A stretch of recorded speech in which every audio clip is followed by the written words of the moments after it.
যুক্তরাষ্ট্রে আটক ভয়ঙ্কর ও কুখ্যাত অভিবাসীদের ঠিকানা হতে যাচ্ছে গুয়ান্তানামো বে কারাগার।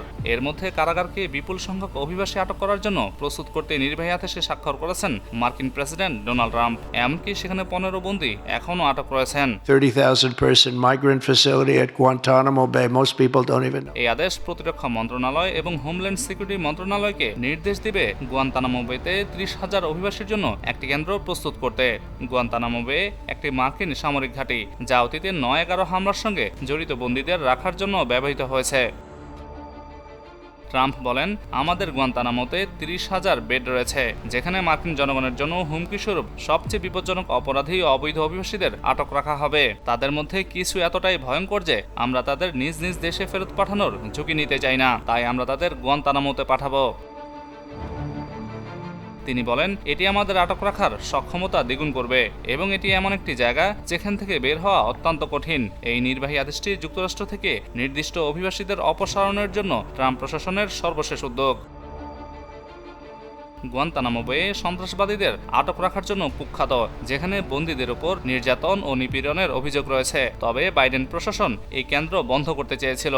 বর্তমানে সেখানে এখনও 15 জন বন্দী রয়েছেন। গত সেপ্টেম্বরে নিউ ইয়র্ক টাইমস রিপোর্ট করেছিল যে গুয়ান্তানামো বেতে একটি পৃথক অভিবাসী আটক কেন্দ্র রয়েছে।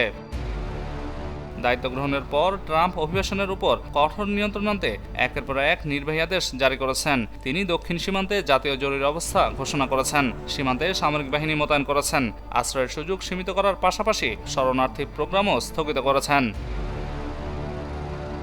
ট্রাম্প প্রশাসন দ্রুত অভিবাসন প্রত্যাবাসন প্রক্রিয়া জোরদার করেছে। প্রতিদিনের গ্রেফতারের সংখ্যা নিয়মিত প্রকাশ করা হচ্ছে। তবে কয়েকটি দেশ মার্কিন যুক্তরাষ্ট্র থেকে বিতাড়িত অভিবাসীদের গ্রহণ করতে অস্বীকৃতি জানিয়েছে, যা বড় সমস্যা হয়ে দাঁড়িয়েছে। গত রোববার কলম্বিয়ার প্রেসিডেন্ট অভিবাসীদের ফেরত নিতে অস্বীকার করলে ট্রাম্প প্রশাসন কলম্বিয়ার উপর শুল্ক ও নিষেধাজ্ঞার হুমকি দেয়। পরে কলম্বিয়া বাধ্য হয়ে অভিবাসীদের ফেরত নিতে সম্মত হয়। দীর্ঘদিন ধরে গুয়ান্তানামো বে কারাগারটি বন্ধের দাবি জানিয়ে আসছিলেন কিছু মানবাধিকার সংগঠন। মানবাধিকার গোষ্ঠীগুলোর কঠোর সমালোচনা ও প্রতিবাদের মুখে সাম্প্রতিক বছরগুলোতে বন্দীদের মুক্তি দেওয়া শুরু হয়। দক্ষিণ পূর্ব কিউবার একটি মার্কিন নৌঘাঁটিতে নির্মিত কারাগারটিতে এখন আর মাত্র 15 জন বন্দী আছেন। এর মধ্যে 6 জনই বিনা অপরাধে বন্দী রয়েছেন।